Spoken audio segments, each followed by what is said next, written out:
Valentine's Day, it's next week, and I'm thinking of all the chocolates and all of the other tasty treats that will begin this weekend. Believe it or not, your dentist is actually okay with chocolate.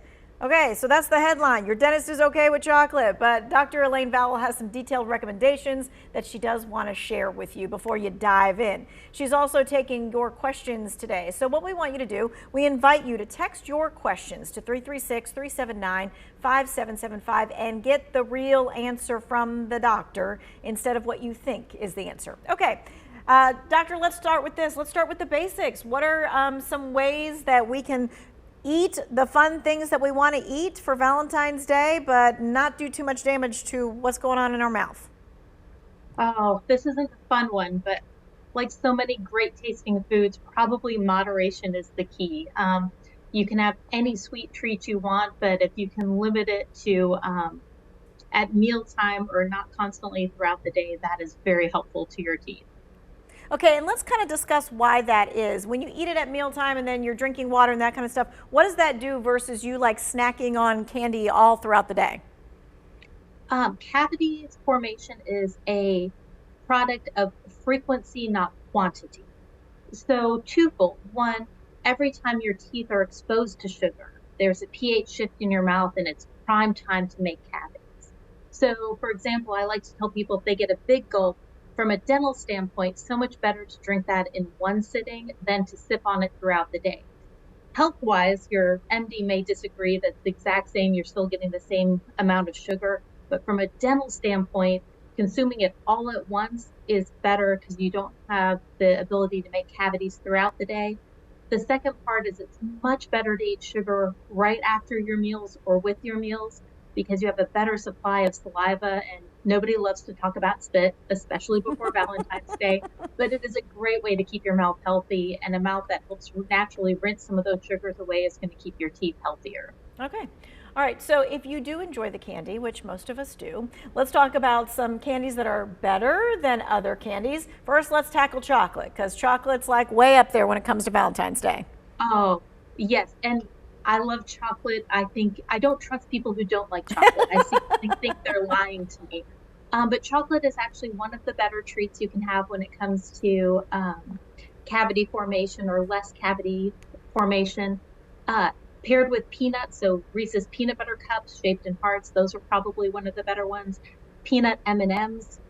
The ones we kind of want to avoid are um, anything a little bit more chewy, the gummies, the sour candies, the more acidic candies, and then of course anything that's hard. We don't like to break teeth. We don't, once we get our adult set, that's it. But avoiding lollipops, hard candies. I mean, they were named jawbreakers for a reason. We definitely want to keep those off the list. Okay, and I think we do have like kind of a graphic that shows the hard candies and the sour candies, that kind of stuff. So when we're talking about those kinds of things, we're talking about that it can actually erode our enamel. Oh, absolutely. Um, Erosion is really a chemical reaction that has to do with things being more acidic. So more acidic drinks, diet sodas, or really sodas in general tend to be a little bit more acidic. A lot of the sports drinks are Red Bulls, the monster drinks, those all tend to be very acidic. And a lot of the sour candies are more acidic also. So again, moderation. If you're just exposed to it once or twice or right after a meal, there's a nice buffering capacity of our saliva to keep our mouth healthy. If we're having these things and sipping them throughout the day, every time our mouth is exposed to acid, it allows for the formation of decay or cavities, but it also can erode the teeth. And this can lead to teeth that are less attractive, but also teeth that are a lot more sensitive. All right, let's talk about gum, because gum can be a really good thing. Let's talk about the benefits, and I'm sure you're going to say sugar-free gum. Yes, absolutely. Sugar-free gum is the best. I will let you know, there was one study that said if you chewed sugary gum long enough, it still had a good effect. But given a choice between the two, sugar-free gum is better. If you look at the ingredients list, something with xylitol, which is an alcohol sugar, can actually reduce cavities and decay formation. But again, sugar-free gum is better.